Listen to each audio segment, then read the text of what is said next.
receive, Father God, the beating of our heart, O Lord God, by way. Receive, Lord God, forevermore.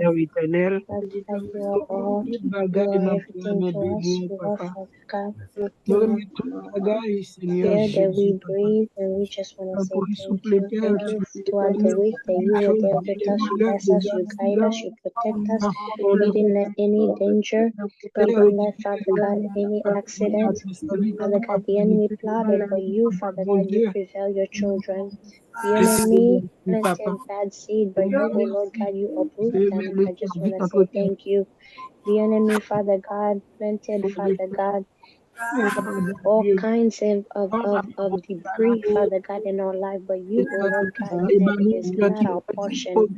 I just want to say thank you, Father God, for delivering us, for setting us free, Father God, from any schemes of the enemy. Father God, you are always right there watching over your children. Father God, those evilness, Father God, did not attack us. So I just want to say thank you. Be exalted, O Lord God. Thank you. Father God, let your light continue to shine upon our life, O Lord God, for you are great and excellent in all your ways. In Jesus' name, amen. Amen, amen. Ok. La Bible dit là où deux ou trois sont réunis, au nom du Seigneur Jésus, il est présent. Nous ne pouvons pas venir dans la présence du Seigneur sans demander pardon parce que nous sommes pécheurs. La Bible dit tous en péché sont privés de la grâce de Dieu. Nous allons demander pardon au Seigneur Jésus pour nos péchés, les péchés que nous avons commis durant cette journée, qui sont peut-être des péchés qu'on dirait inconscients. Nous allons demander, et les péchés aussi que nous avons oubliés. Nous allons demander pardon au Seigneur Jésus pour tous nos péchés, pour nos iniquités que nous avons pu commettre, Seigneur, et qui n'a pas été, qui a déplaît au Seigneur Jésus et qui a attristé son cœur. Et devant la voix pour demander pardon au Seigneur Jésus pour nos péchés. Éternel notre Dieu. Forgive us, O Lord God, and we will come to you. Our Father who is in heaven, your name be glorified, Father God, forevermore. As we come, Father God, to you, Father God, to ask that you forgive us, O Lord God. Forgive our sins, O Lord God. Forgive us, Father God, for we have sinned against you. Father God, when we hurt, Father God, our brothers and sisters, it's not them really that we hurt. It's you, O Lord God. It's you that we sinned against, O Lord God. But you say, Father God, love our enemies. And you also say, love our neighbors just like we love ourselves. You say, pray, Father God, for those who persecuted us. You say, pray for those who hurt us, O Lord God. So whenever someone hurt us and we hurt them back, Father God, we must not obey you. We don't obey your word. We're not obedient to you. And Father God, it's you that we hurt and we harm our own self. So I pray, Father God, that you forgive us, Father God. Remove, Father God, bitterness, hatreds, and unforgiveness in us, O Lord God, so we may worship you in spirit and the truth. Please, Jesus, forgive us. Forgive me, O Lord God. Forgive me, Father God, so I may find forgiveness from you, O Lord God. Please have your way, Jesus. Please, Father God, I need you. I need you, O Lord God. Forgive me. May your blood, Father God, purify me and wash away my sins. Father God, a lot of times, Father God, we don't spend enough time with you. You looking for us, O Lord God, so you can spend some time with us. So we can come, Father God, and communicate with you. But sometimes, Father God, we neglect that. We Nous do allons whatever. demander Jésus pour Oh laver nos God, rangs, have your pour way. nous Please, purifier. Father God, purify us, O Lord God, change Au us. sang de Jésus. Purify us. May your blood purify us. May your blood change our ways, our attitude, our behavior, the way we look at things. Please, Father God, change us, transform us, wash away our sins with your blood, O Lord God. Only you, Father God, can do it. Only you, Father God, only you. Please have your way. Please have your way, Jesus. Please have your way right now. Purify my heart, purify Nos my yeux, thoughts. Seigneur, comme des Everything regards impurs. impure in me, Fais O nous Lord laver God, change. par le sang de Everything, Father God, that is not of you, O Lord God, remove it, O Lord God, for your glory. Father God, help me, Father God. Wash my robe, O Lord God. Let me, Father God, help me to be pure again. Help me to be clean in front of you, O Lord God. Oh, Father God, sanctify me, purify me. Please, oh Lord God, have your way. I need you, Father God, for I realize I can't live without you. I am nothing without you. So please, oh Lord God, may your blood cover now, Father God, from the crown of my head to the sole of my feet. Oh Lord God, in Jesus' name I pray. Amen. Lave-moi, lave-moi, lave-moi. Et purifie-moi. Au nom de Jésus, je te prie. Amen. Les sangs, coule. Lave ma famille, lave ma belle famille, lave tous tes enfants, Seigneur de Jésus, reviens partout ils sont. Alléluia. Merci. Amen. Amen. Nous allons invoquer le Saint-Esprit afin que lui-même prenne le contrôle de ce moment d'exhortation, ce moment où nous allons partager sa parole, que lui-même mette les mots, il ouvre les esprits, il touche le cœur, Seigneur, à être disposé à cette exhortation qui va être donnée, afin que cela transperce le cœur, cela change, nous amène à nous interroger, Seigneur, sur notre vie. Nous invoquons le nom, nous invoquons le Saint-Esprit, levons la voix. Au Saint-Esprit, nous t'invoquons. Holy Spirit, we ask that you come. Come, Holy Spirit, come and have your way. Come, Holy Spirit, come and be, Father God, the spokesman. Holy Spirit, come, O Lord God, come and speak to your children. Holy Spirit, come, O Lord God, and talk to us, O Lord God. Let us, Father God, get to your word.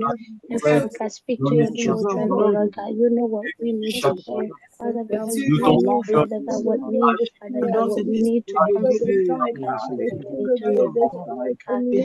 will be done, Father God, in our life. Let life come by, Father God, in our life. Let our life, Father God, be a legacy. Let our ways, our attitude, our action, O Lord God, glorifies you. Please, Father God, touch your man, O Lord God, touch your servant. Speak to him, O Lord God, and help us, Father God, to be obedient, Father God. Jesus Christ, I need you. Touch every one of us. Be with us, Father God. Bouger. Amen. Alléluia. Esprit en moi. Que ton onction. Alléluia. Imbibez mon cœur. Imbibez mon âme. Que ton onction, Seigneur Jésus. Que ta sagesse me remplisse. Que ton esprit de discernement. Amen. Alléluia. Rentre en moi. Seigneur, donne-moi un cœur bien disposé, cet esprit de Dieu. Agis pour moi. Et merci, cet esprit de Dieu.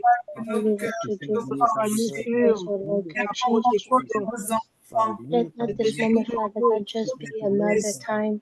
But Father God, it will be another moment that we encounter with you, Lord God. Ta présence, nous ne pouvons rien faire. Animez-nous de ta puissance, de ta présence.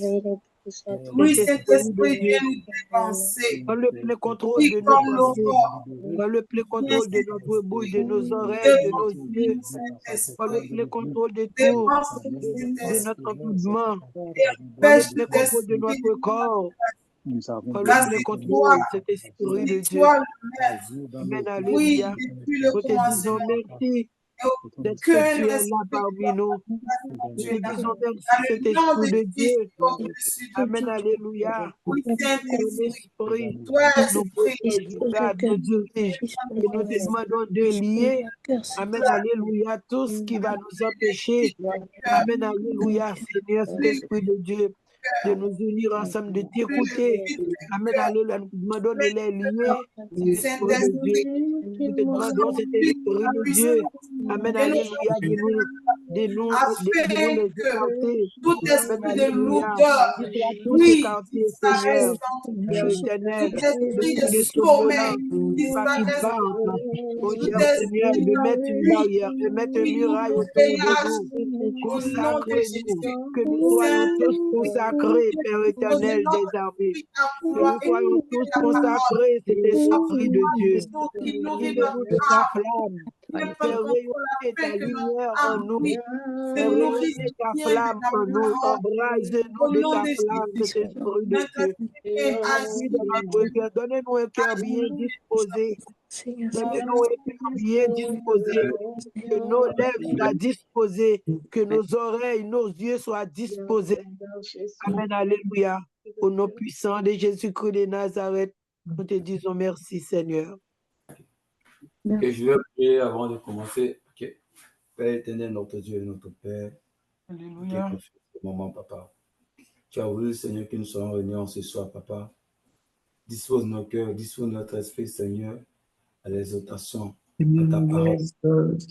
Donc, papa, toi-même, tu transpasses, tu brises le cœur, Seigneur. Tu brises tout orgueil, tout ego, Seigneur. Tu brises, Seigneur, et tu annules tous ces mensonges, Seigneur, en nous qui nous empêchent, Seigneur, d'être connectés à toi, Seigneur Jésus. Toute distraction, Seigneur, toute lourdeur, Seigneur, soit chassée au milieu de nous, Seigneur. Père, nous te bénissons, te rendons toute la gloire, toute l'honneur, parce que tu es Dieu, tu es l'unique, le véritable Dieu. En dehors de toi, il n'y a point d'autre Dieu. Nous te bénissons, nous t'élévons, nous te glorifions.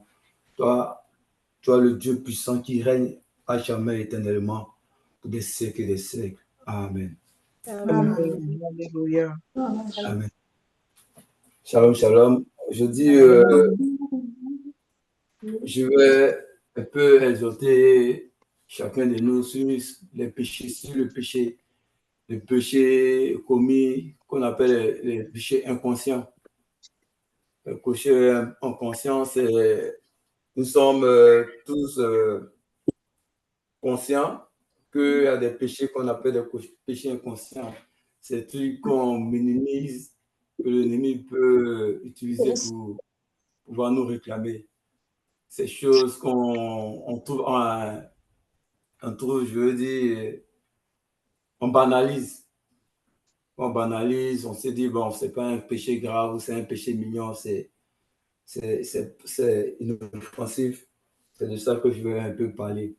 Parce qu'il faut dire que ces péchés-là, c'est souvent ces péchés-là que l'ennemi peut prendre pour pouvoir nous réclamer. Puisque on ignore ces péchés-là, on les oublie et on ne les confesse pas, on n'essaie pas de se répandre pour ces péchés-là.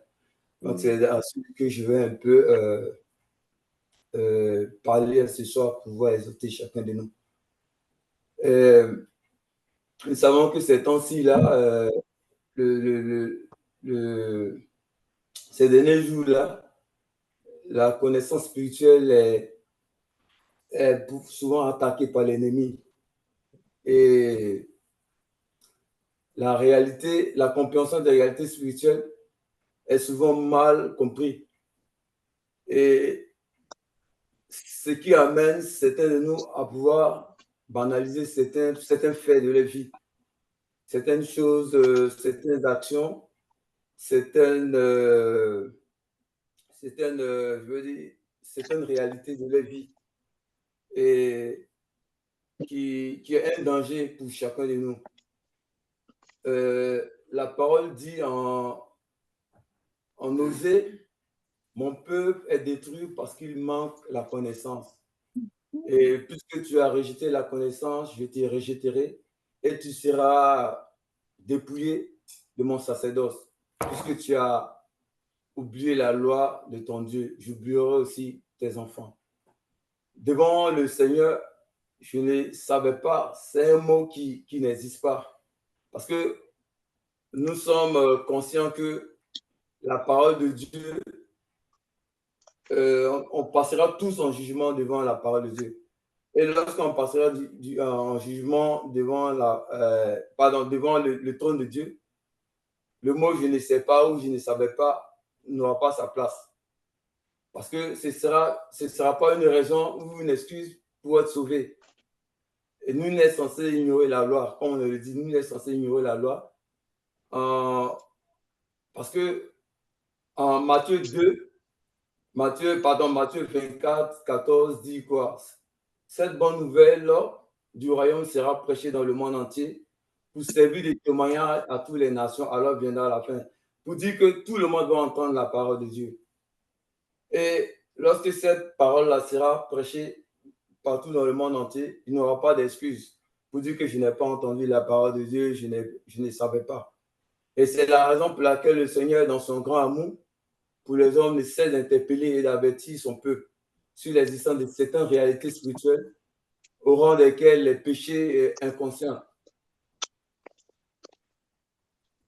Lorsqu'on parle de péchés inconscients, il s'agit des péchés que l'on commet sans se rendre compte. Que l'on a péché, c'est des erreurs communes, des erreurs inhabituelles qui ne peut pas gêner personne. Et c'est des péchés qui passent presque inaperçus et qui sont faciles à oublier, tellement qu'ils sont minimisés, tellement qu'on les minimise. Donc,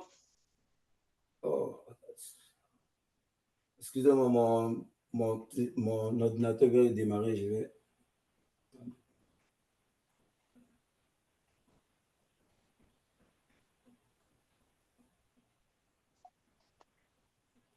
Donc, nous devons savoir que dans le monde spirituel, nous devons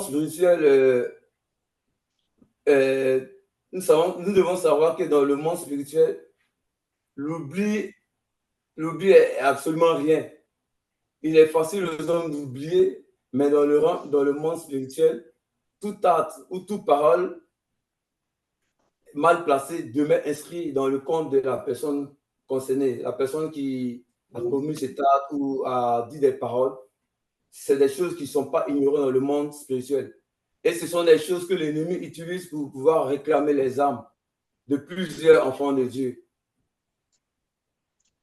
On peut voir en Matthieu 12, verset 36, « Je vous le dis, au jour du jugement, les hommes rendant compte de toute parole vaine qu'ils auront proférée. » Donc, ce qui veut dire que toute parole que nous avons dite va être considérée. Donc, tout acte que nous allons ignorer va être considéré. Donc, c'est une manière de regarder sa vie, d'examiner sa vie, de revoir toutes ces choses-là qu'on dit, toutes ces choses-là qu'on fait, pour voir est-ce que ces choses qu'on fait là est approuvées de Dieu. Donc, c'est en cela qu'il faut constamment être en train de se repentir, en train de demander pardon pour tout péché, tout acte, même les actes qu'on ignore, on ne sait pas si c'est un péché ou quoi, mais il faut se repentir pour ne pas que cela soit une raison pour le diable pouvoir nous accuser. On peut voir aussi en Romains 2, verset 16, c'est ce qui paraîtra au jour où, selon mon évangile, Dieu jugera par Jésus-Christ les actions secrètes des hommes. Je prends un exemple, ce passage-là, un peu comme souvent, on a un rendez-vous avec une personne et on lui dit on dit à cette personne-là, soit on est peut-être à 10 mètres ou à 20 mètres du lieu. Or, pourtant, on n'est pas à 10 mètres, on est à un autre endroit, soit à la maison. On banalise souvent ces genres de choses-là. Ah, je suis là, je suis à 5 minutes. Mais c'est des choses qu'on dit qui sont réclamées, c'est des actions qu'on fait qui sont considérées dans le monde spirituel comme des péchés qui peuvent être réclamés. Et lorsqu'on banalise ces genres de choses-là, c'est des choses que l'ennemi peut utiliser pour pouvoir nous réclamer. Donc, c'est des actions secrètes. Parce que quand tu as dit, lui n'était pas là pour voir si c'est la vérité. Et c'est toi seul et ta conscience. Donc, en le faisant, tu te dis que c'est anodin, c'est rien, ce que j'ai fait, c'est pas une grande chose. Mais l'ennemi, lui, qui sait plusieurs choses, qui sait ces genres de choses-là, lui va étudier ça pour pouvoir réclamer demain devant le trône. Et je dirais encore, souvent, on pense que le fait de ne pas faire des gros péchés, ce que j'appelle les gros péchés qu'on connaît, la fornication, le mensonge, le vol, l'adultère, la masturbation, la pornographie, ces genres de choses-là qui sont un peu minimes, on les néglige. On les néglige parce que ça passe, c'est des péchés qu'on, la Bible même, cite, la Bible est dette. Mais les petits péchés, comme on appelle les petits péchés, les mensonges, les retards ou les promesses non tenues, là, on les minimise parce que c'est subtil. Mais c'est un piège pour nous, que c'est un moyen que l'ennemi prend pour pouvoir utiliser contre nous. Et c'est aussi un moyen pour l'ennemi de voiler un peu notre voie spirituelle. Parce que c'est des choses sur lesquelles on ne met pas l'accent, on ne regarde pas. Et l'ennemi, quand c'est comme ça, l'ennemi utilise pour pouvoir nous accuser.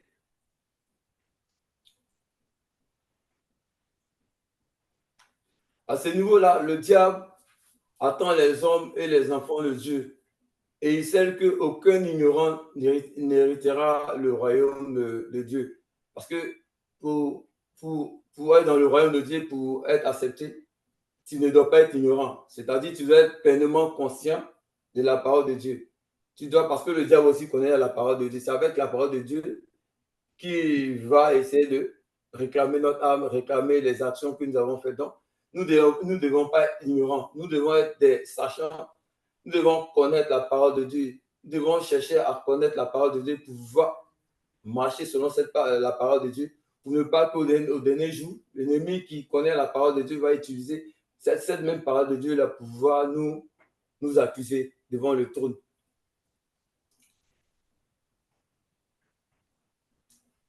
Nous pouvons lire ici en Éphésiens 5, versets 15 à 17, si quelqu'un peut lire.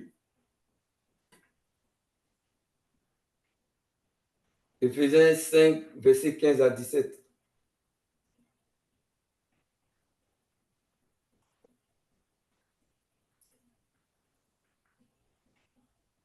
Et puis, quelqu'un peut préparer Lévitique 5, verset 17.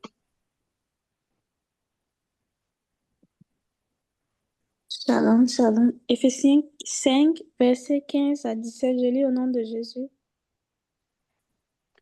Verset 15. Prenez donc garde de vous conduire avec circonspection, non comme des insensés, mais comme des sages. Rachetez le temps, car les jours sont mauvais. C'est pourquoi ne soyez pas inconsidérés, mais comprenez quelle est la volonté du Seigneur. Amen. Amen.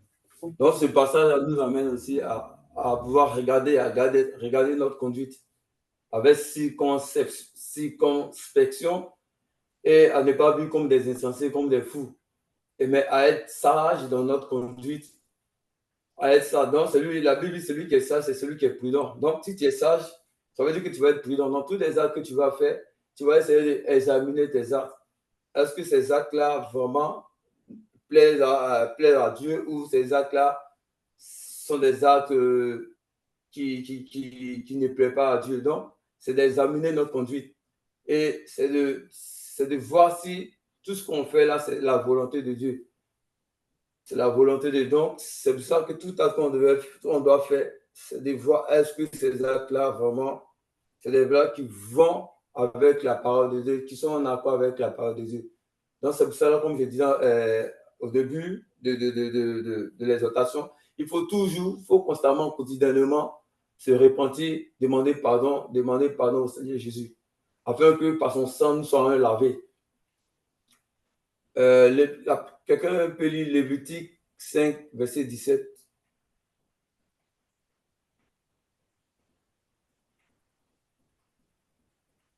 Lévitique 5, verset 17.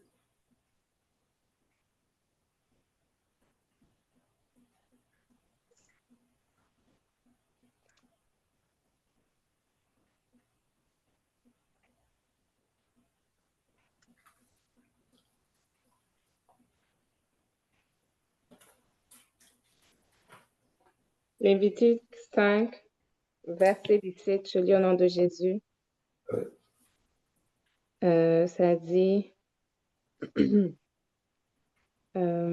lorsque quelqu'un péchera en faisant, sans le savoir, contre l'un des commandements de l'Éternel, des choses qui ne doivent point se faire, il se rendra coupable et sera chargé de sa faute.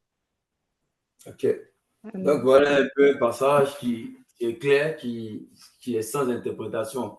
Lévitique ici dit, lorsque quelqu'un péchera en faisant, sans le savoir, contre l'un des commandements de l'Éternel, des choses qui ne doivent pas se faire, il se rendra coupable et sera chargé de sa faute. Donc, ce qui veut dire que tout acte qu'on va faire, on pense que c'est des actes qui sont minimes ou c'est des actes qu'on va ignorer, contrairement au commandement de Dieu. On va se dire, c'est des, comme on dit toujours, c'est des péchés mignons ou c'est des petits péchés. Ces fautes-là vont être chargées. Ces fautes-là vont être, nous sera imputées devant le trône. Donc, c'est pour ça qu'il faut toujours examiner. Comme je dis, il faut examiner. Il ne faudrait pas être ignorant. Ignorant des commandements, ignorant de la vie chrétienne. Il faut toujours chercher à savoir est-ce que les actes ou les actions que nous menons, c'est des actions qui vont vraiment dans le sens de la parole de Dieu. Et il y a je vais citer, il y a une certaine catégorie de péchés qu'on pourrait souvent, on trouve ça anodin. Souvent les gens dans les amis, souvent quand on discute, je discutais récemment avec un ami et on parlait un peu des méthodes les méthodes contraceptives. Parce que depuis un bon moment, ils ne me voyaient pas jouer, ne me voient plus jouer au foot avec eux. Donc, il m'a appelé, il m'a dit, mais Roland, tu ne vas plus jouer au foot. Tu es bizarre, tu ne viens plus au party qu'on fait et tout ça. Donc, en discutant, on est rentré un peu dans les méthodes contraceptives. Il dit, mais il n'y a rien de mauvais à utiliser un préservatif, à aller avoir sa copine. Est-ce que ça fait, c'est un mal? Tu ne fais pas du mal à quelqu'un. Tu utilises un préservatif, tu couches avec ta chérie. C'est là que je lui ai dit, mais le mal, c'est le fait que tu utilises le préservatif. D'abord, le préservatif, les méthodes, c'est le préservatif t'emmène à vivre une vie d'impudicité. Puisque tu vas aller de femme en femme, sachant que le préservatif va te protéger contre une grossesse. Mais le liquide, le séminal que tu verses, c'est ça ce qui devient un péché. Et j'ai pris le passage, j'ai essayé de prendre l'histoire du personnage de la Bible qui devait donner une descendance à la femme, à son frère, en épousant qui avait pris la femme de son frère et qui versait sa sémence. Et c'était en abomination devant le Seigneur. Malgré ce verset, bon, quand lui, c'est un musulman, mais lui, il boit. Lui, il dit, il n'y a pas de mal à boire et tout ça. Mais il n'a pas compris ce verset-là. Donc, pour dire un peu que c'est des péchés inconscients, c'est des choses qu'on fait parce que tout le monde le fait. On se dit que, bon, le fait du moment que tout le monde le fait, ce n'est pas des choses vraiment qu'il faut considérer comme un péché. Mais je lui ai dit, mais avec Dieu, nous ne sommes pas en démocratie. Ce n'est pas parce que la majorité de le monde fait, ça veut dire que tout ce que le monde fait là, c'est en accord avec Dieu. On n'est pas en démocratie avec Dieu. Ce n'est pas la majorité qui est dans la vérité. Donc, c'est un peu ça que je lui ai dit. Donc, il y a un peu souvent ces méthodes contraceptives là qu'on utilise ici. On encourage souvent, je connais des familles des femmes qui ont mis ici pour ne pas avoir des enfants. Les divorces et les mariages en milieu chrétien. Souvent, on est avec des personnes, on divorce, on se remarie, on se dit non, mais c'est normal, cette femme-là, c'était une mauvaise femme, elle maltraitait les enfants, mais elle ne me respectait pas. Mais c'est les choses qu'on divorce et puis on se remarie, on pense qu'on est dans la volonté de Dieu. Parce que la Bible est claire, la Bible dit la seule raison pour pouvoir divorcer, c'est un cas d'infidélité. Même quand tu divorces aussi, l'infidélité, il faudrait que cette personne avec qui tu es là, l'un de vous quitte la terre des vivants pour pouvoir te remarier. Dans le seul cas, si tu ne peux pas te réconcilier et tu ne peux pas rester comme ça, tu es obligé de te réconcilier avec cette personne. Parce que si le Seigneur Jésus dit, aimez vos ennemis, priez pour vos ennemis, ce n'est pas plus pour raison toi, ton épouse qui a eu une infidélité, tu as eu une infidélité dans ton couple, tu vas tu vas essayer de la détester. Parce que le Seigneur dit, il faut aimer ton ennemi. Donc, tu es obligé de pouvoir te réconcilier avec elle. Sinon, tu restes comme ça jusqu'à ce que l'un de vous quitte la terre des vivants. Donc, le divorce et le remariage, c'est des choses que les gens, on voit ça dans le milieu chrétien, des personnes qui se remarient et tout ça. Moi, j'en connais. Et c'est des choses, on se dit, c'est normal parce qu'on pense cette mentalité, cette réflexion humaine à pouvoir vivre, pouvoir se donner bonne conscience. Il y a l'usage aussi des artifices de beauté.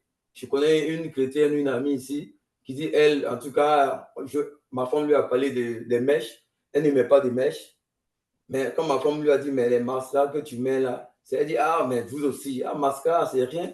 ça fait pas de mal. Moi, en tout cas, moi, je ne peux pas laisser mascara, je ne peux pas laisser les fonds de teint parce qu'elle en met assez même. On voit ensemble. Donc, tu vois un peu ces petites choses-là, c'est des trucs qui sont anodins, ces choses qu'on néglige, mais qui sont vraiment, qui vont nous condamner demain.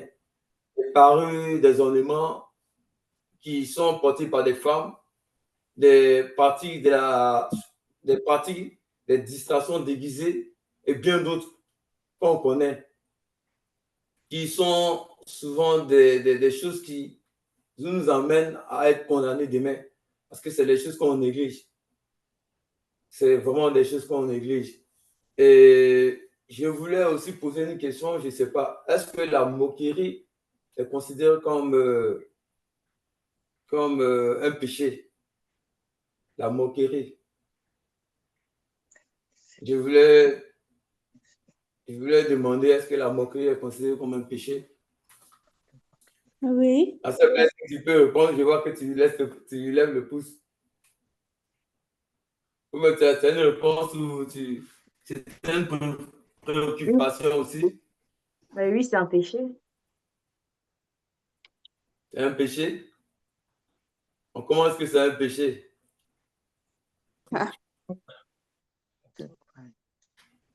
Shalom, shalom. Shalom. Non. Oui, moi je dirais que la moquerie c'est un péché parce que la Bible dit qu'on ne doit pas s'asseoir en compagnie des moqueurs. C'est même écrit dans la Bible. Ouais, en Psaume 1, verset 1. Ouais. Oui. Si on va prendre, je crois, Corinthiens 6, verset 10. 1 Corinthiens 6, verset 10. 1 Corinthiens 6, verset 10.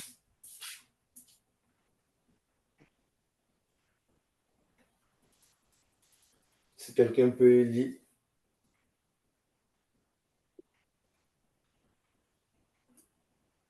Ok, je vais lire 1 Corinthiens 6, verset 10. Ni les voleurs. Je lis la parole de Dieu au nom de Jésus. Amen. Amen. Ni les voleurs, ni les cupides, ni les ivrognes, ni les outrageux, ni les ravisseurs n'hériteront le royaume de Dieu. Ici, dans mes recherches, dans ce passage, quand j'ai essayé de faire mes recherches, j'ai vu que normalement, le mot outrageux, parce que le fait de se moquer des gens, on outrage des personnes. Donc, ça veut dire qu'ici, normalement, la moquerie aussi est une forme, c'est une forme de péché. Parce que là, tu outrages quelqu'un, tu vexes quelqu'un. Donc, ici, le psaume 1 le dit, ne vous asseyez pas au banc des moqueurs. Et ici, en 1 Corinthiens 6, verset 10, nous parle ici aussi des outrages. Parce que le fait de se moquer de quelqu'un, on outrage la personne.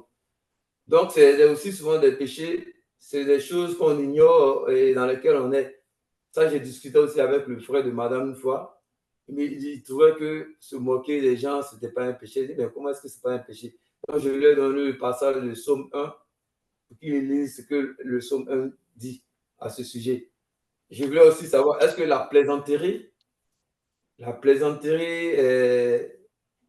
est un péché? Oui. La La Bible nous réponse, dit. quoi? Oui, shalom, shalom. La Bible, je n'ai pas la référence, j'ai oublié, mais je l'ai lu dans la Bible qu'on ne doit pas avoir des paroles plaisantin. Ok, Dans on le prend Nouveau Éphésiens 5, verset 4. Ok.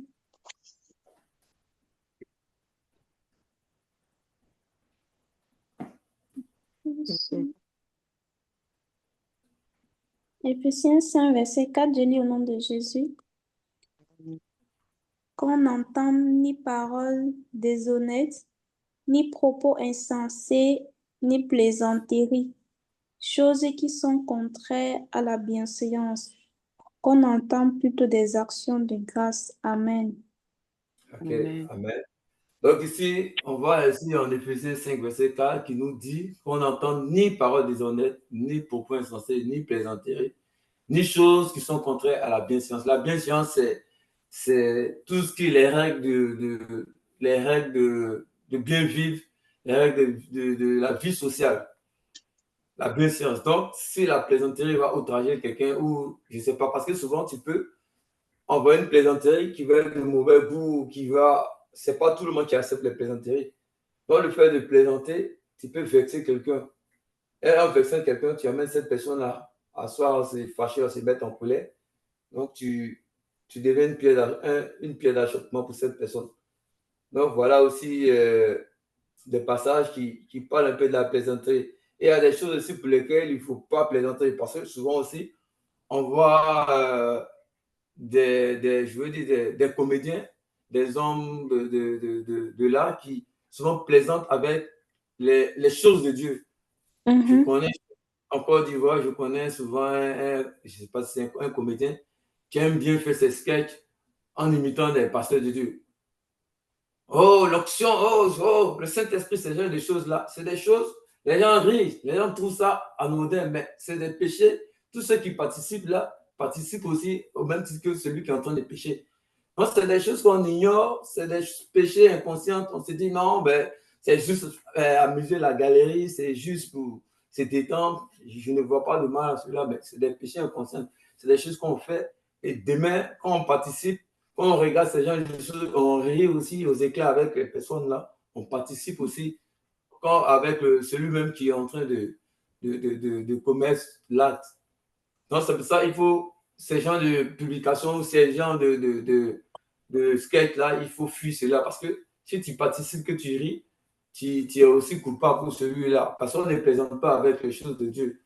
On ne plaisante pas avec le Saint-Esprit, on ne plaisante pas avec tout ce qui est sacré, qui vient de Dieu. Donc, il y a plus une manière de pouvoir faire rire les gens sans utiliser ou même sans comment on appelle, prendre ce qui est sacré. On peut faire rire les autres autrement, mais pas forcément avec la parole de Dieu ou en imitant les serviteurs de Dieu, parce que ceux-là, c'est les oins de Dieu, c'est les personnes que Dieu a envoyées pour son évangile. C'est des choses qu'on ne joue pas avec. Mais les gens participent, les gens trouvent, quand tu dis ça aux gens, les gens trouvent que tu exagères, qu'il n'y a rien de mauvais à cela, c'est juste pour faire oublier le problème, parce que quand on vient à ces genres de spectacles-là, c'est pour oublier un temps soit peu nos problèmes et tout ça. Mais tu participes. C'est un péché que tu es en train de prendre de façon inconsciente. Donc, il y a tout cela aussi qui rentre en ligne de compte. Et il y a des péchés, il y a des choses que certains péchés qui sont des péchés pour certains et qui ne sont pas pour d'autres. Parce que ça dépend de la personne devant qui tu es. Un peu comme l'ami en question avec qui j'ai jasé sur les préservatifs. Lui, chez lui, ce n'est pas un péché. Donc, il y a des péchés. Certains vont juger que c'est un péché, d'autres ne vont pas juger que c'est un péché. Donc, chacun va faire selon son entendement, selon sa compréhension. Et c'est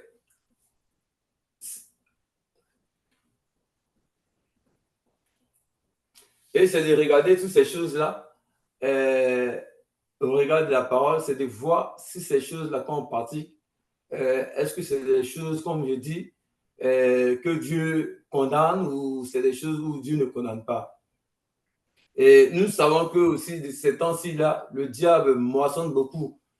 Le diable travaille beaucoup pour pouvoir attraper les âmes. Donc, il y a certaines choses qu'il va envoyer de façon subtile que les gens ne vont pas considérer. Les gens ne vont pas considérer. Je vais prendre un exemple comme passer peut-être le temps devant à regarder un film. Quand tu regardes un film, tu dis non, c'est juste, je viens pour passer un peu de temps, je viens un peu je viens un peu me distraire. Mais c'est des choses, en passant ce temps à regarder les films, les actions qui sont un peu dedans, quand tu prends goût, un peu comme des maîtres, un peu comme des scènes violentes, mais c'est des choses que tu nourris ton âme avec ces genres de choses-là. Et c'est des choses, je veux dire, ça passe inaperçu, ça passe de façon anodine. C'est des choses que les gens regardent. Quand tu dis ça aussi, c'est des choses, non, tu trouves qu'on exagère trop, ça devient.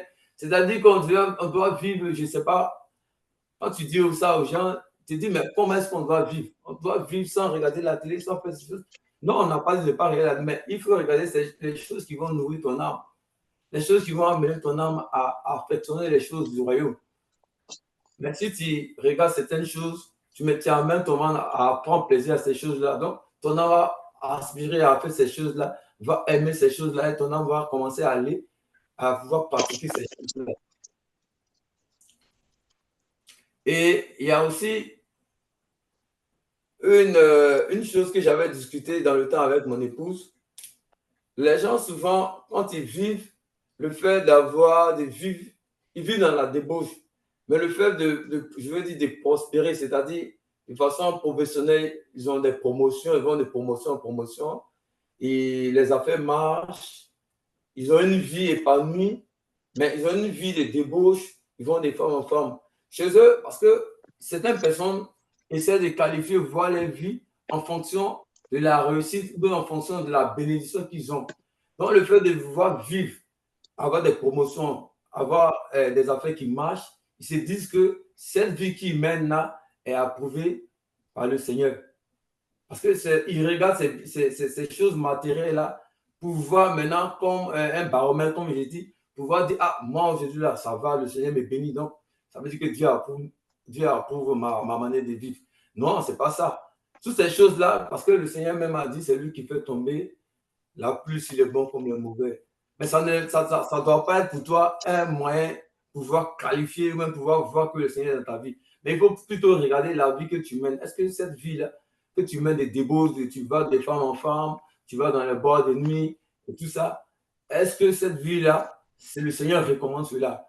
Je échangeais avec un aîné en Côte d'Ivoire, un grand frère avec qui j'ai beaucoup marché quand j'étais en Côte d'Ivoire. J'étais en train de causer avec lui. Et il m'a dit que bientôt, il doit se faire baptiser. Et donc, lui, les chrétiens, il sait, voilà, il connaît un peu la parole de Dieu. C'est ça, je lui ai dit, mais le fait d'aller en boîte de nuit, là, tu penses que c'est une vie qui plaît à Dieu? Il m'a dit, mais lui, il ne trouve pas le mal à aller en boîte de nuit. Que aller en boîte de nuit, c'est se distraire. Donc, si sa femme, sa chérie à un anniversaire, il peut aller en boîte de nuit, fêter son anniversaire, lui, tu ne trouves pas le mal. J'ai dit, mais il y a un mal à cela, parce que là où tu vas, là, ça ne glorifie pas le nom de Dieu. Ce que tu vas faire là-bas, la boisson, l'alcool, quand tu arrives là-bas, tu sors des boîtes de nuit. Nous qui avons fait les boîtes de nuit avant, quand on était dans le monde, tu as l'habit qui sent la cigarette, même les cigares, les gens fument. Donc, tous ces gens de ce temps, mais c'est comme si tu consommais aussi. Donc, je lui ai dit, mais c'est des choses qui ne sont pas. Toi, tu es chrétien, tu vas être baptisé. Tu es catholique, tu vas être baptisé, mais c'est des choses qui ne sont pas en accord avec la parole de Dieu. Donc, tu vas demander à ton prêtre, tu vas voir si cette vie-là, c'est en conformité avec la parole de Dieu. Bon, lui, tu vois qu'aller en boîte, c'est pas mal, ça ne fait pas du mal à quelqu'un. On va juste se distraire, aller passer du temps, s'amuser. Donc, Dieu n'est pas contre l'amusement, Dieu n'est pas contre la distraction. Il dit, mais ces gens de distraction, ce n'est pas de ça que le Seigneur parle. Donc, tu vois, ces gens de choses, c'est un peu selon l'entendement des gens. Les gens essaient de se faire une idée de ce qu'ils doivent vivre, comment ils doivent vivre. Donc, ils jugent que ça et ça, c'est pour eux, ce n'est pas un péché. Donc, c'est des péchés, comme ils disent, inconscients. Ils le font sans le savoir. Mais pourtant, c'est vraiment un péché. Mais lui, il s'est dit, moi, il ne fait pas du mal à quelqu'un, n'insulte pas quelqu'un, ne blesse pas quelqu'un. Donc, chez lui, c'est un péché c'est une vie qui est normale, que le Seigneur approuve. Donc, c'est souvent ces genres de choses-là qui trompent les gens. Et l'ennemi essaie de voiler la foi des gens pour que les gens raisonnent comme ça ainsi. Raisonnent ainsi. Donc, c'est pour toi, il faut toujours demander au Saint-Esprit, lui qui sonde les reins, qui sonde les cœurs, de pouvoir vraiment nous révéler les péchés qu'on commet, on a commis, les péchés qu'on a en oubli, afin que, une fois que nous avons ça en mémoire, nous puissions confesser ces péchés-là et puis demander pardon. Le pardon ici, la Bible nous dit en Éphésiens 1 et 4, en lui nous avons la rédemption par son sang et la rémission des péchés selon la richesse de sa grâce. Donc quand nous confessons ces péchés-là, ce n'est pas parce que on est automatiquement ou bien on est pardonné, mais c'est la richesse de sa grâce c'est par la richesse de la grâce que nous avons la rémission de nos péchés. Et lorsque nous confessons, nous devons invoquer le sang. Parce que la rédemption, ça veut dire le rachat. Quand on dit la rédemption, c'est le rachat. Donc le rachat, ce n'est pas le sang de Jésus que nous avons été rachetés. Donc nous devons invoquer ce sang-là pour racheter ce péché pour lequel il est mort sur la croix.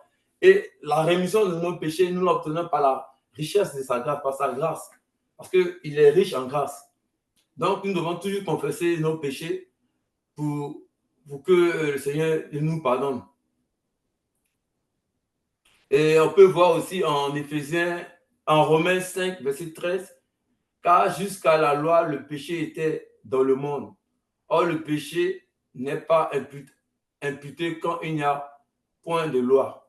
Donc ici, normalement, cette phrase-là, c'est sans interprétation. Le péché n'est pas imputé quand il n'y a pas de loi. Mais du moment où il y a une loi, tu dois savoir qu'il y a une conduite à tenir, il y a une manière de devoir marcher.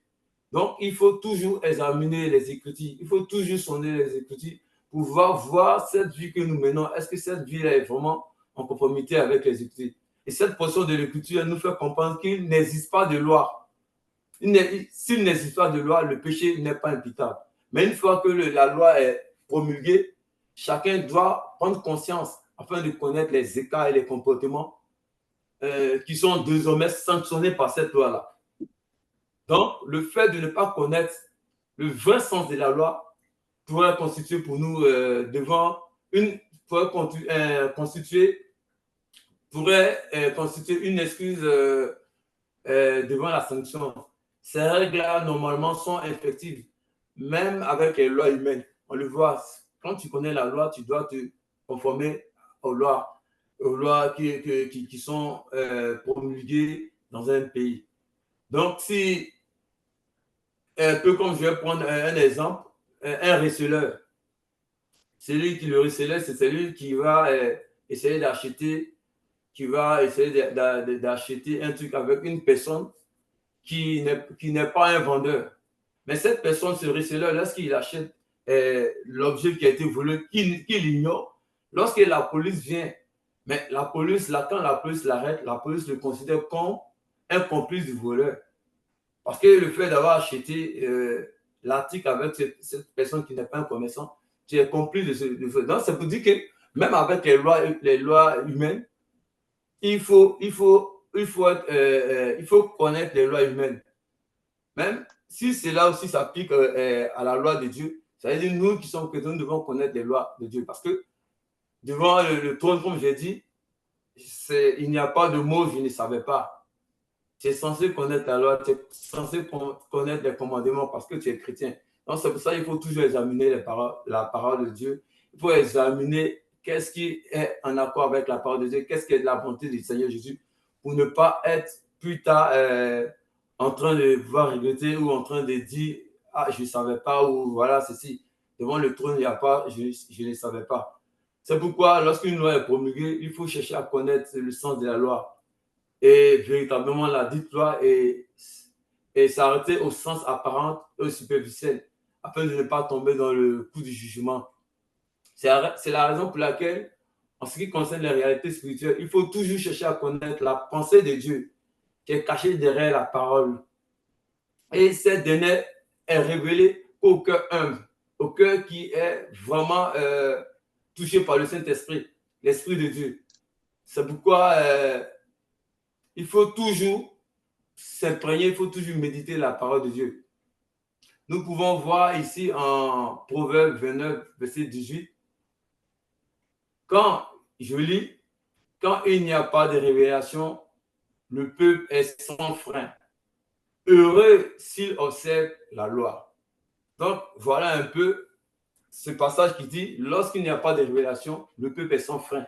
C'est-à-dire, on fait ce qu'on veut parce qu'il n'y a pas de révélation. On se dit, bon, ça, ce que ça, le Seigneur a dit, le Seigneur n'a pas dit, on fait. Donc, on fait ce qu'on veut. Mais lorsqu'il y a la loi, on est obligé de l'appliquer. Donc, on dit heureux s'il observe la loi.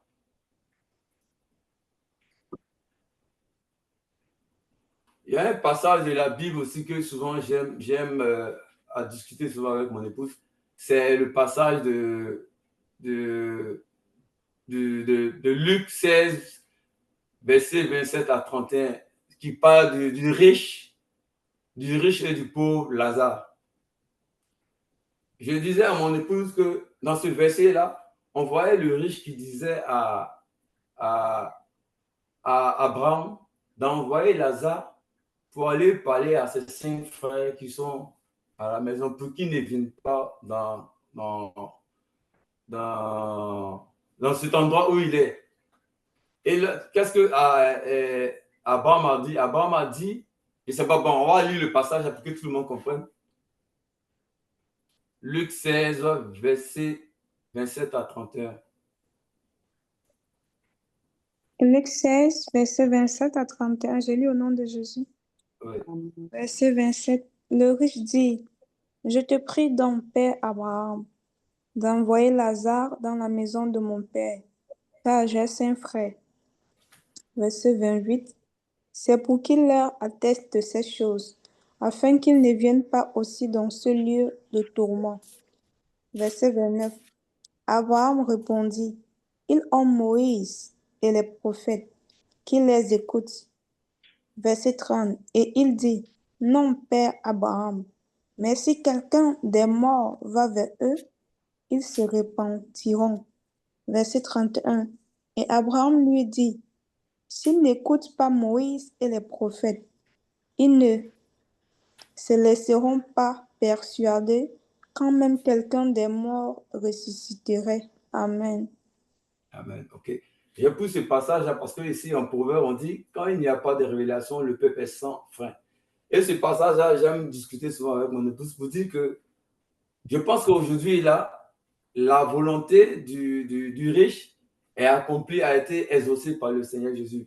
On le voit aujourd'hui avec toutes ces révélations que nous avons, avec ces morts imminentes, ces personnes qui vont dans l'au-delà et qui voient les réalités, qui viennent nous dire. Mais qu'est-ce que Abraham a dit? Il a dit, ils ont des prophètes.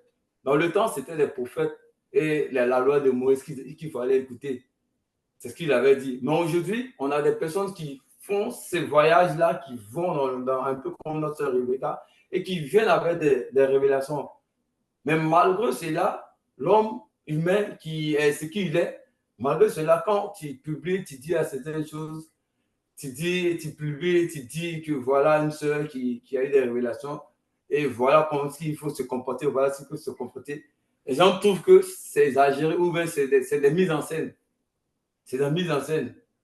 Donc, les gens ne veulent pas. Mais aujourd'hui, là, moi, je dis que c'est un peu comme la volonté du riche a été exaucée aujourd'hui en notre temps. En notre temps, il y avait personne qui partait dans l'au-delà qui venait donner ses messages. Aujourd'hui, ça le fait. Donc, le passage qui dit quand il n'y a pas de révélation, le peuple est sans frein. Maintenant, aujourd'hui, là, il y a des révélations. Donc, nous devons nous conformer à ces révélations qui viennent. Pour ne pas dire que demain, on ne savait pas, ou de tels comportements, de telles choses qu'on avait fait, on ne savait pas. Quand tu parles aux gens des mèches, quand tu parles des collants, tu parles de certaines choses, les gens trouvent que c'est trop exagéré. C'est trop exagéré. C'est des choses que tout le monde porte. Ça ne vexe personne. Ça ne fait pas du mal à quelqu'un. Mais pourquoi est-ce que le fait de porter, c'est des choses qui sont vraiment considérées comme un péché? Mais parce que le monde c'est habitué à ces choses, le monde est habitué à ces choses. Donc, il trouve que ce que le monde accepte, normalement, devait être accepté par tout le monde. Il n'y a pas de péché à celui-là. Et c'est en cela que ça devient subtil. Ça devient subtil, c'est difficile à percevoir, ce péché-là. Donc, ça devient des péchés inconscients. On se dit que c'est normal et puis on le fait. Mais aujourd'hui, là, quand je pense ce passage, chaque fois que je lis, je me réjouis. Je me dis, ah, le riche a été exaucé aujourd'hui, ça peut être exaucé parce que toutes ces personnes-là vont dans l'au-delà, veulent nous apporter des choses pour que nous aussi, qui représentons les 5 frères qu'il a laissés, pour qu'on prenne conscience que le lieu là où est parti le riche, là, nous ne devons pas aller. Donc, nous devons considérer toutes ces choses-là, pouvoir revoir notre vie et puis les examiner et puis marcher comme il le faut.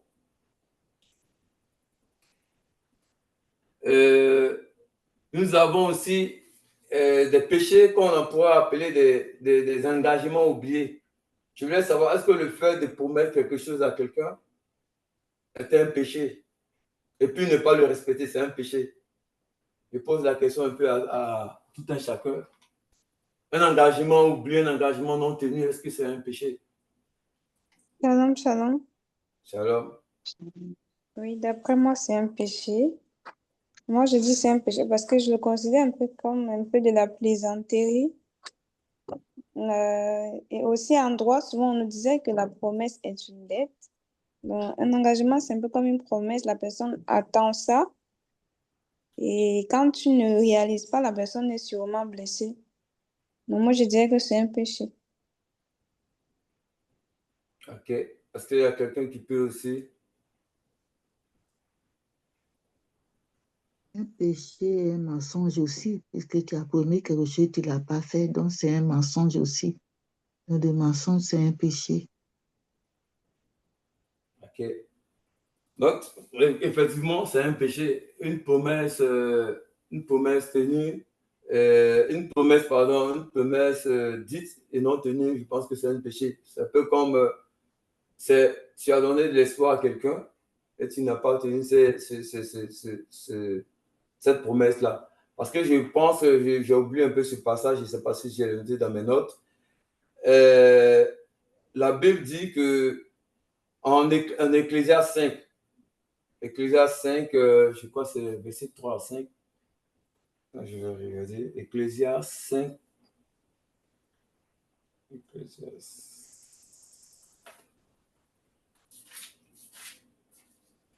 Verset 3 à 5.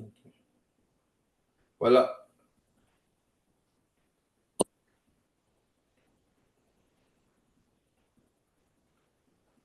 On va lire à partir du verset 1. Ecclésiaste, c'est ça? Ecclésiaste 5, verset 1. Ok. Ecclésiaste 5, verset 1. J'ai lu au nom de Jésus. Oui. Ne te presse pas d'ouvrir la bouche et que ton cœur ne se hâte pas d'exprimer une parole devant Dieu, car Dieu est au ciel et toi sur la terre. Que tes paroles soient donc peu nombreuses.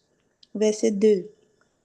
Car si les songes naissent de la multitude des occupations, la voix de l'insensé se fait entendre dans la multitude des paroles. Verset 3. Lorsque tu as fait un vœu à Dieu, ne tarde pas à l'accomplir, car il n'aime pas les insensés. Accomplis le vœu que tu as fait. Verset 4. Mieux vaut pour toi ne point faire de vœu que d'en faire un et de ne pas l'accomplir. Verset 5. Ne permets pas à ta bouche de faire pécher ta chair et ne dis pas en présence de l'envoyé que c'est une inadvertance.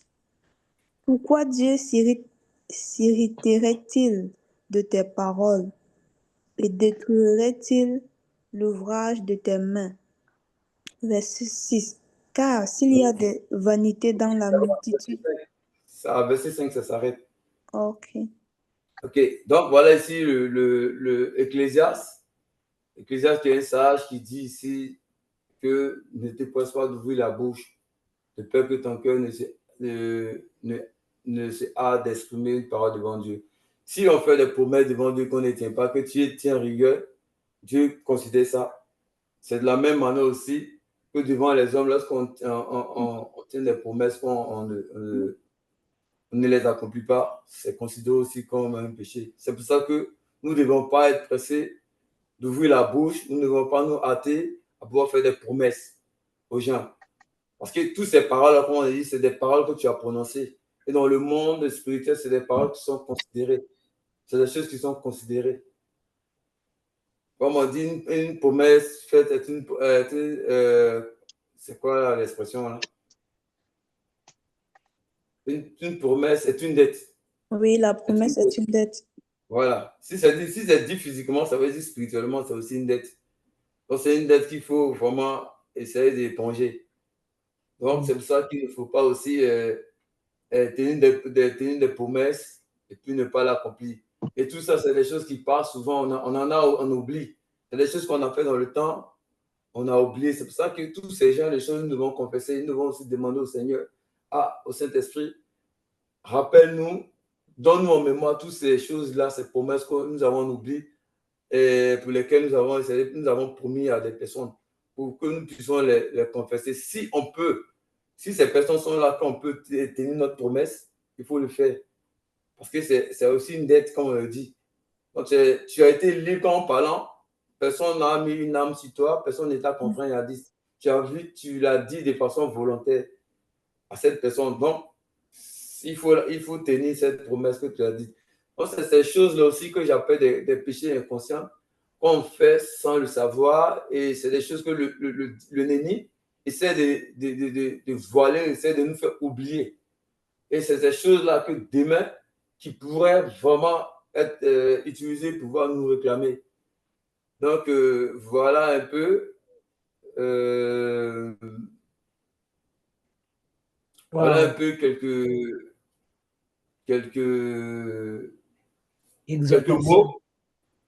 mots que je voulais prendre pour exhorter un peu, pour nous exhorter chacun de nous. S'il y a une sœur, il y a un frère qui a quelque chose à ajouter, ça pourra nous faire du bien à chacun.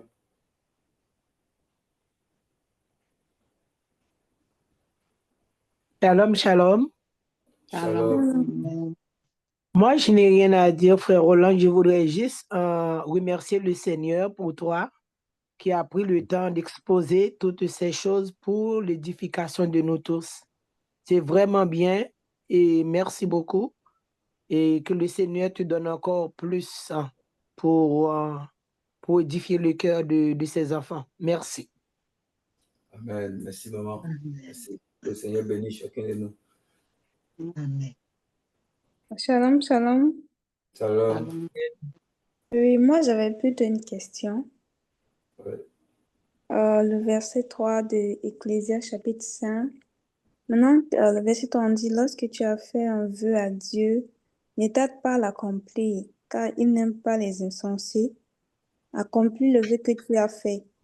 Donc, ma question c'est, si par exemple tu es face à une situation, et puis dans ton cœur, et tu n'as pas ouvert ta bouche en fait, dans ton cœur, souvent, tu te poses des questions, tu te dis, ok, et si je faisais un vœu, peut-être ça pourrait résoudre le problème. Est-ce que le fait de dire dans ton cœur que, et si je faisais un vœu, c'est la même chose qu'on parle dans le verset 3 ou c'est différent? Bon, un vœu, je pense qu'un vœu, c'est tout. Un vœu, je veux dire, c'est quelque chose qu'on exprime. Et on peut l'exprimer de façon verbale, on peut l'exprimer aussi dans le cœur. Parce que tout ce qu'on pense dans le cœur, tout ce qu'on pense en pensée, là, c'est des choses qui sont, comme l'apôtre dit là, le Seigneur connaît nos pensées et tout ce qu'on va penser. Comme si déjà le fait de penser mal de ton ami est considéré comme un péché. Donc, je pense que si tu penses, si dans ton esprit tu fais un vœu en pensée, je pense que ça pourrait aussi être un vœu. Parce que le fait déjà de penser mal de quelqu'un, si c'est considéré comme un péché, est-ce qu'il ne serait pas aussi considéré comme un vœu, ce qu'on a fait en pensée? Non, mais c'est vraiment différent. Si je fais un vœu, en fait, c'est comme tu te poses beaucoup de questions, tu n'as vraiment pas décidé. Tu te demandes, et si j'avais fait ça, et si j'avais fait ça, peut-être ça m'aurait aidé, mais tu n'as Ok, pas c'est pris les l'engagement. interrogations maintenant. Oui, c'est ça. Voilà, non, c'est les interrogations. Mais si tu te dis en toi-même, que, ah Seigneur, peut-être si tu me donnes ça, parce que on parle aussi en esprit. Mhm. Voilà, si tu as fait un vœu, ça, ce sont des interrogations, ça c'est tout à fait normal. Quand on Ok. s'interroge sur certaines choses, ah Seigneur, si tu me donnes ça, peut-être que je pourrais, même si j'ai fait ça, peut-être le Seigneur, ça c'est des choses, on essaie de voir, est-ce que ça va plaire à Dieu, est-ce que ça va toucher le cœur de Dieu. Bon, ça n'a pas mais si tu le fais, tu exprimes ça de façon claire dans ton esprit, je Ok. pense que c'est aussi un vœu. Parce que si tes pensées sont considérés comme un péché parce que le Seigneur, lui, les pensées de chacun. Si tu penses mal de quelqu'un, qui est considéré comme un péché, donc si tu fais un vœu aussi, en pensée, je pense que ça pourrait être considéré. Je ne sais pas si l'apôtre est là, s'il pourra peut-être mieux expliquer. Ou, le juge va être là, on va lui poser cette question. Mais moi, selon moi, je pense que si l'acte le fait de penser mal d'un frère est déjà considéré comme un péché. Puisque le Seigneur dit lui-même, c'est lui qui regarde une femme et qui la convoite dans son esprit, dans son cœur, même s'il n'est pas allé avec cette femme, c'est comme s'il il a déjà couché avec cette femme. Donc, un vœu aussi, en esprit que tu as fait dans ton cœur et tout ça, je pense que ça va être considéré comme un vœu. D'accord, merci beaucoup. Et il y a aussi, il y a des, je connais souvent, et c'est peut-être que chacun de nous en a fait dans le passé, où on était souvent au chômage, on cherchait un travail, on disait, ah Seigneur, si tu me donnes mon premier salaire, je vais te donner la totalité, bien, voilà, je vais faire ce genre de choses. C'est des choses, quand on est dans le besoin, on pense que, chez nous, on pense que Dieu est Gaou. C'est-à-dire Dieu est quelqu'un qui ne sait rien. On peut le berner, on peut le tromper. Parce que la situation fait qu'on veut toucher le cœur de Dieu. Donc on dit des paroles, on dit des choses pour pouvoir toucher le cœur de Dieu. Mais Dieu, lui, sait toutes choses. C'est vrai qu'il va te donner. Mais est-ce que tu vas respecter ces genre de choses-là? Et ça, c'est des choses avec, on ne blague pas aussi avec Dieu. Comme Ecclésiaste l'a dit, si tu as fait un vœu à l'Éternel, il faut l'accomplir. Je pense que c'est Anne, non? Anne, lorsqu'elle a accouché son fils Samuel, elle avait dit au Seigneur, ah, si tu me donnes un enfant, il va te servir. Elle a tenu promesse, elle a pris cet enfant-là lorsqu'elle a sévré et envoyé au temple auprès du prophète. C'était le prophète Élisée. C'est Élisée, non? J'ai oublié un peu le prophète qui était dans le temple. Elle a envoyé l'enfant. Ouais. Élie. Élie, voilà, elle a envoyé Samuel auprès d'Élie. Et voilà, donc c'est des choses, c'est des promesses. Le Seigneur aime les cœurs qui sont reconnaissants. Si tu as fait une promesse, je pense qu'il faut la tenir. C'est pareil aussi pour nos frères et sœurs. Quand tu fais des vœux, quand tu dis, OK, moi, OK, tu promets à quelqu'un de l'aider pendant la rentrée ou pendant quelque chose, pendant un événement, il faut tenir. Parce que le diable, qu'est-ce qu'il fait? Le diable, en ce moment-là, où, je ne sais pas, mais la situation, au moment où tu dois rendre ce service avant, accomplir ton vœu, dans ce moment-là que tu vas voir qu'il y a souvent une difficulté où tu dois payer telle chose, il y a le loyer, il y a telle chose qui arrive. Et ça te permet à repousser. Bon, OK, quand je vais finir ça, je vais repousser. Et tu repousses, tu repousses, tu repousses. Et quand tu repousses, l'ennemi lui vient. Carrément, il vient te mettre ça, te voiler l'esprit pour que tu restes en oubli. Et c'est des choses qui restent, à des années, des années, des années, et on oublie. Et quand on oublie, lui, c'est pour lui, on dirait, ça va être pour lui, comment est-ce qu'on appelle là, une raison pour pouvoir maintenant t'accuser maintenant devant le Seigneur. Parce que cette promesse-là, tu ne l'as pas tenue. Tu as repoussé cette promesse à chaque fois, à chaque fois, à chaque fois. Moi, aujourd'hui, il y a une promesse que je dois tenir en ce moment. Parce que j'ai promis à l'un de mes responsables, là, quand j'étais venu, il m'a dit, ah, est-ce que Roland, tu peux m'envoyer un GPS? Il dit, OK, il n'y a pas de souci, je vais voir. Donc, cette promesse-là, jusqu'aujourd'hui, souvent quand je prie, je me rappelle de ça. Je me rappelle ça, je me rappelle ça. Et une fois, je l'ai écrit, puis je lui ai dit, ah, en ce moment, c'est un peu dur, parce qu'en ce moment, il y a certaines choses. Donc, voilà, c'est pour ça que tu n'as pas encore aussi le GPS. Il m'a dit, OK, il n'y a pas de souci, prends ton temps, quand il sait que tu vas le faire. Donc, cette promesse-là aussi, toujours, j'ai ça en esprit. Quand je vais l'accomplir, je vais l'accomplir. Donc, ces temps-ci, là, je suis en train de chercher vraiment un GPS que je peux avoir à moins de coût rapidement et puis donner à quelqu'un, pouvoir lui donner, pouvoir me décharger de cette promesse-là que je lui ai faite. C'est pour ça qu'on ne doit pas être pressé de pouvoir. Souvent, il y a mon grand-père qui me disait, mais quelqu'un, je ne sais pas, il dit, les décisions ou les engagements pris dans les moments d'émotion sont très dangereux. C'est-à-dire, si tu es en joie, et puis tu es là, oh d'accord, il n'y a pas de souci, je te donne ça. Ça, c'est une parole qui est lancée, c'est une parole qui est connue, qui est considérée dans le monde spirituel. Donc, c'est pour ça que nous devons éviter de prendre des résolutions ou de prendre des engagements dans des moments d'émotion. Souvent, si tu es fâché, tu peux dire des choses contre quelqu'un, des paroles qui peuvent être blessantes ou des paroles de malédiction parce que tu es fâché. Mais ces paroles que tu as dites là, c'est des paroles qui sont considérées aussi dans le monde spirituel. Donc, évitons souvent de prendre des engagements ou de faire des déclarations dans des moments d'émotion. Ça aussi, c'est des choses vraiment qui nous condamnent. Donc, ça aussi, il faudrait qu'on y pense pour pouvoir nous repentir et demander pardon aussi au Seigneur pour cela. Donc, voilà un peu encore un truc que j'ai ajouté, une petite exhortation. Si quelqu'un peut ajouter autre chose que peut-être il a vécu ou qui sait, dont je n'ai pas parlé ici, qui pourrait vraiment réveiller la conscience de chacun, parce que c'est ça, l'exhortation, c'est ça. J'ai dit certaines choses, il y a d'autres que peut-être je n'ai pas bossé. Si certains ont ça en mémoire ou d'autres choses qu'ils ont vécu, ou des gens ont vécu, peuvent partager aussi. Amen. Amen. Amen.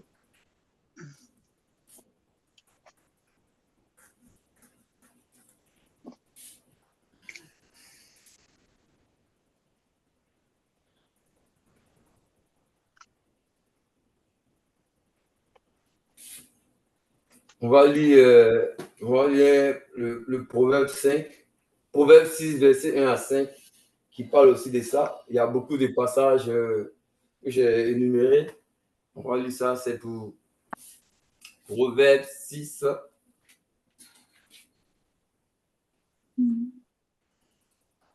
C'est des choses que j'ai vues un peu, si ainsi sur le cas, on partage un peu la parole de Dieu. Donc, j'ai fait une compilation.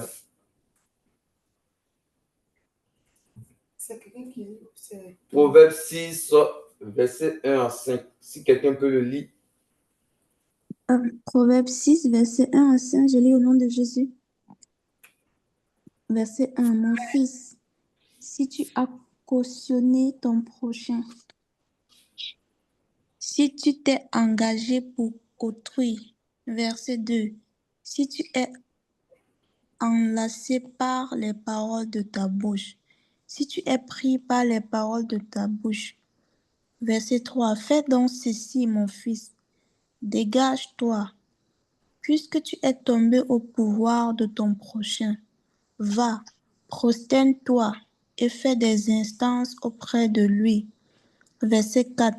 Ne donne ni sommeil à tes yeux, ni assoupissement à tes paupières. Verset 5. Dégage-toi comme la gazelle de la main du chasseur, comme l'oiseau de la main de l'oiseleur. Amen. Ok.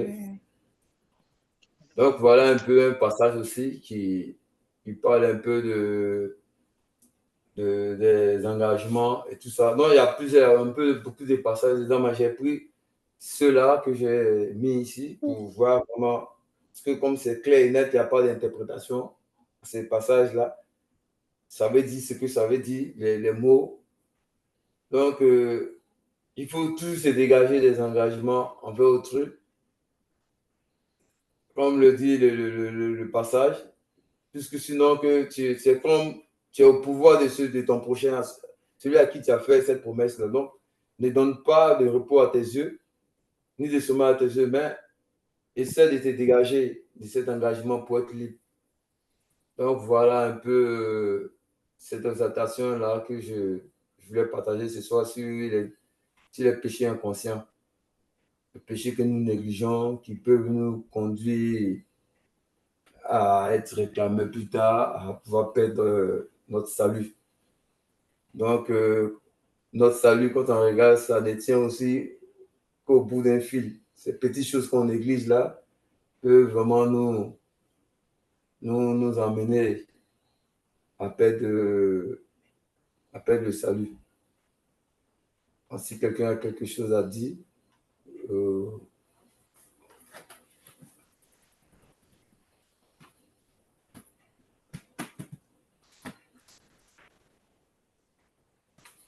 ok. Donc,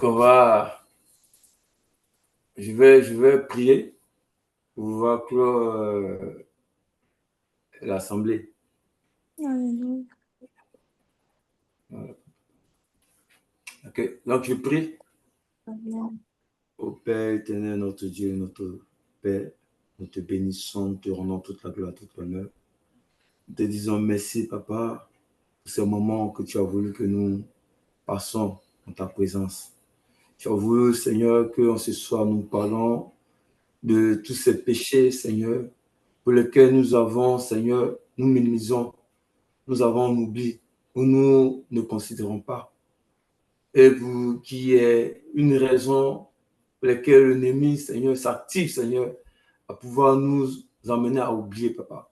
Père, nous te prions que tu révèles à chacun de nous, par ton esprit, Seigneur, tout ce que nous avons pu comme engagement, tous les péchés, Seigneur, que nous considérons, Seigneur, comme des péchés minimes ou des péchés anodins, Seigneur. Saint-Esprit, c'est toi qui sondes le cœur et le rein. Toi qui sais toutes choses, révèle à nous, Seigneur, toutes choses, Seigneur, cachées encore, Papa. Toutes semences encore que nous n'avons pas confessées, Seigneur, afin que nous puissions les confesser. Et nous réclamons ton sang, Seigneur, pour pouvoir les laver et les purifier, Seigneur. Père, nous te confions chacun de nous, Seigneur. Tu connais la vie de chacun de nous. Révèle-toi à chacun de nous. Parle au cœur de chacun de nous, Papa. Afin que, Père, nous puissions nous dégager de toutes ces choses, Papa. Afin de pouvoir te plaire, Seigneur. Vivre cette vie, Seigneur, de sanctification, cette vie de pureté, cette vie, Seigneur, qui est agréable à toi, Seigneur, qui est comme un parfum de bonne odeur, qui est ni tache ni ride, Seigneur. Père, nous bénissons ton nom, nous t'élevons, Seigneur Jésus, parce que tu es notre Dieu, notre Père. Tu as permis en ce moment que nous partageons cette parole. Nous allons nous retirer, Seigneur, chacun de nous, Seigneur, aller, Seigneur, nous plonger dans le sommeil. Garde chacun de nous, Seigneur. Que ton esprit, Seigneur, visite chacun de nous. Que ton Saint-Esprit, Seigneur, parle au cœur de chacun de nous. Père, nous te bénissons, nous te rendons toute la gloire, tout l'honneur. Nous te disons merci parce que tu es Dieu, tu es l'unique et le véritable Dieu. En dehors de toi, il n'y a point d'autre Dieu. Nous te rendons toute l'honneur, toute la gloire, toute la magnificence, toute la gloire, toute l'honneur, Seigneur, parce que tu es notre Père, notre Dieu. Tu nous as créés à ton image, à ta ressemblance. Nous voulons te célébrer, nous voulons t'adorer. Reçois l'honneur, la puissance et la gloire au siècle des siècles. Soit au nom puissant de Jésus, nous avons prié. Amen. Amen. Amen. Gloire à Dieu. Amen. Shalom, shalom. Shalom. Shalom, shalom tout le monde. Que Dieu soit béni et Seigneur. Shalom, shalom. Shalom. Shalom. Shalom, shalom. Shalom. Shalom.